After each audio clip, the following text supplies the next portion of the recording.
پیر طریقت امیر شریعت پیکرے شفقت و محبت گل گلشن بہور شریف صاحبزادہ والا شان میاں محمد سعید احمد مجددی نقشبندی بہروی دامت برکات القدسیہ آپ تشریف لائے اپنی طرف سے جناب صوفی محمد ریاض صاحب کی طرف سے اور قبلہ کاری صاحب کی طرف سے اہل علاقہ کی طرف سے ہم آپ کو خوش آمدید کا نذرانہ پیش کرتے ہیں۔ دامت برکاتہم العالیہ آپ سے ملتمس ہوں پیر صاحب کی آمد سے پہلے ایک پرزور نعرہ لگائیے، حضرت صاحب کا استقبال کیجیے، دونوں ہاتھوں کو بلند کر کے نعرہ تکبیر، نعرہ رسالت، نعرہ رسالت، عظمت و شان مصطفیٰ، علماء اہل سنت، آستانہ عالیہ بہور شریف۔ تاجدار ختم نبوت زندہ باد، زندہ باد، زندہ باد، ختم نبوت زندہ باد، زندہ باد، تاجدار ختم نبوت زندہ باد، زندہ باد۔ الحمدللہ رب العالمین والعاقبۃ للمتقین والصلاۃ والسلام علی سید الانبیاء والمرسلین وعلی آلہ واصحابہ وأهل بيته وعلماء ملته وأولياء أمته أجمعين سبحان اللہ ماشاءاللہ۔ أما بعد فأعوذ بالله من الشيطان الرجيم بسم الله الرحمن الرحيم لتؤمنوا بالله ورسوله وتعزروه وتوقروه وتسبحوه بكرة وأصيلا سبحان اللہ۔ صدق اللہ مولانا العظیم وصدق رسولہ النبی الکریم الامین ونحن علی ذلک من الشاہدین والشاکرین والحمد للہ رب العالمین۔ قال اللہ تبارک وتعالی فی مقام آخر ان اللہ وملائکتہ یصلون علی النبی یا ایھا الذین آمنوا صلوا علیہ وسلموا تسلیما۔ بابا الصلاۃ والسلام علیک یا سیدی یا رسول اللہ وعلی آلک وصحبہ یا سیدی یا الصلاۃ والسلام علیک یا نبی اللہ وعلی آلک وصحبہ یا رسول اللہ۔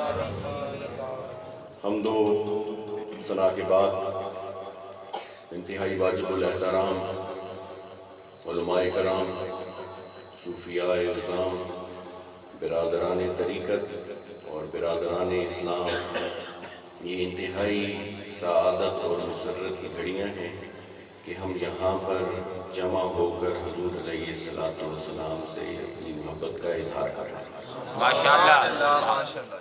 دعا ہے کہ اللہ رب العزت ہماری جو نسبت ہے، ہمارا جو تعلق ہے، ہماری جو غلامی ہے، حضور علیہ السلام کے در اقدس سے جوڑے رکھے تا دم آخر ہم حضور علیہ السلام کی غلامی کا دم بھریں، قبر میں جائیں تو حضور کے ترانے پڑھتے ہوئے جائیں، وہاں پر بددعا کے مکھڑے کی زیارت ہونا، کل جب قیامت کے دن اٹھیں تو حضور کی غلامی کے نعرے مارتے ہیں۔ سبحان اللہ۔ حضرات گرامی قدر، وقت کی نزاکت محفوظ خاطر ہے، میں مختصر سے وقت میں قرآن و سنت کی روشنی میں حضور علیہ السلام کی شان اقدس اور حضور علیہ السلام کے ساتھ ہم غلاموں کا تعلق کیسا ہونا چاہیے یہ بیان کریں۔ ماشاءاللہ سبحان اللہ۔ دعا ہے کہ اللہ رب العزت مجھے حق کہنے، آپ کو حق سمجھنے اور اس حق پر عمل کرنے کی توفیق عطا فرمائے۔ حضرات گرامی قدر، اللہ رب العزت کا کلام قرآن مجید فرقان حمید ایک لاریب کلام ہے۔ یہ وہ کلام ہے جس میں کوئی شک و شبہ کی گنجائش نہیں ہے۔ یہ وہ کلام مبارک ہے جس کی ویریفیکیشن، جس کی آتھینٹیکیشن اللہ رب العزت قرآن مجید فرقان حمید میں خود بیان فرماتا ہے۔ اللہ تعالیٰ ارشاد فرماتا ہے کہ یہ وہ کتاب ہے جو ہم نے نازل کی اور اس ذکر کی حفاظت ہمارے ذمہ ہے۔ اللہ رب العزت اس کی حفاظت کا ذمہ بھی خود لیتا ہے۔ اور یہ اعلان کرتا ہے، یہ سرٹیفکیٹ دیتا ہے، یہ ویریفائی کرتا ہے اللہ رب العزت کہ اس قرآن مجید فرقان حمید میں کوئی شک اور شبہ کی گنجائش نہیں۔ اگر دوستان گرامی قدر قرآن مجید فرقان حمید کو موضوع کے اعتبار سے تقسیم کیا جائے تو بنیادی طور پر 3 موضوع سے بنتے ہیں۔ ایک موضوع قرآن مجید فرقان حمید کا اللہ رب العزت کی شان بیان کرنا ہے۔ اللہ تعالیٰ نے قرآن مجید میں اپنی شان، اپنی بڑائی، اپنی بزرگی، اپنی قدرت بیان فرمائی۔ دوسرا موضوع جو قرآن مجید فرقان حمید میں بیان فرمایا گیا ہے وہ عظمت مصطفیٰ صلی اللہ علیہ وسلم ہے۔ اور اس کے بعد جو تیسرا موضوع بیان کیا گیا ہے قرآن مجید فرقان حمید میں وہ اولیاء و صالحین کی عظمتیں بیان کی گئی۔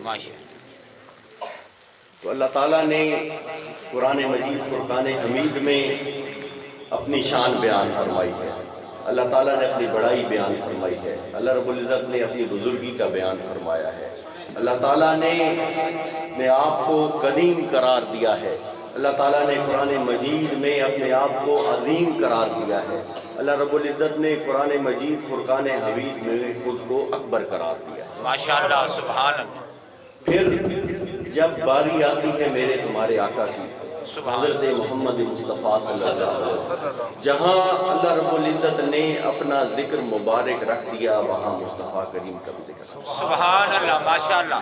آپ ورقہ پلٹتے ہوئے جائیں، آپ قرآن کا ورق الٹاتے جائیں، جگہ با جگہ، جا بجا آپ کو حضور علیہ السلام کی شان اقدس کا ذکر۔ جب حضور علیہ السلام کے تصرفات و کمالات کی باری آتی ہے تو اللہ رب العزت انا اعطینا کل کوثر بیان فرماتا ہے۔ جب حضور علیہ السلام کے والضحیٰ کی مکڑی کی باری آتی ہے تو اللہ رب العزت والضحیٰ واللیل اذا سجا۔ جب زلف مبارک کا ذکر آتا ہے اللہ تعالیٰ واللیل کا ذکر فرماتا ہے، اور جب حضور علیہ السلام کی آنکھوں مبارک کا ذکر آتا ہے تو اللہ رب العزت ما زاغ البصر وما طغى۔ سبحان اللہ، ماشاءاللہ۔ بات یہاں پہ ختم نہیں ہوتی، جب حضور علیہ السلام کے یار غار سیدنا صدیق اکبر کا ذکر آتا ہے تو اللہ رب العزت بیان فرماتا ہے ایک وہ ہے جو حق لے کے آیا اور دوسرا وہ ہے جس نے اس حق کی طرف۔ سبحان اللہ۔ تو دوستان گرامی قدر، اللہ رب العزت نے مصطفیٰ کریم کی شان اقدس قرآن مجید فرقان حمید میں جگہ بہ جگہ بتا دی، اور ہم مومنوں کو اللہ تعالیٰ نے یہ حکم فرما دیا۔ کیا اللہ تعالیٰ ارشاد فرماتا ہے؟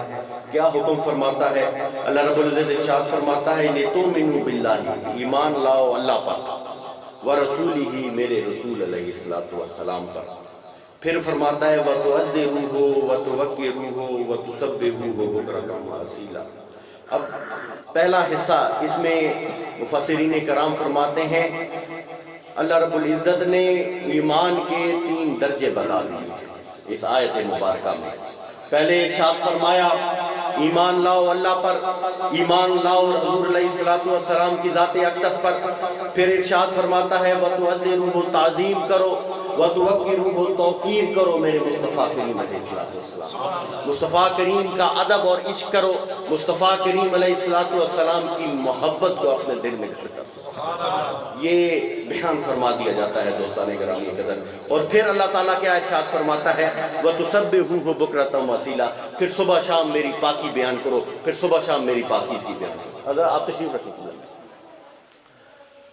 تو دوستان گرامی قدر، اللہ تعالیٰ نے یہ ایک ایمان کا اصول بتا دیا، اللہ تعالیٰ نے ایمان کا یہ ایک کلیہ بتا دیا۔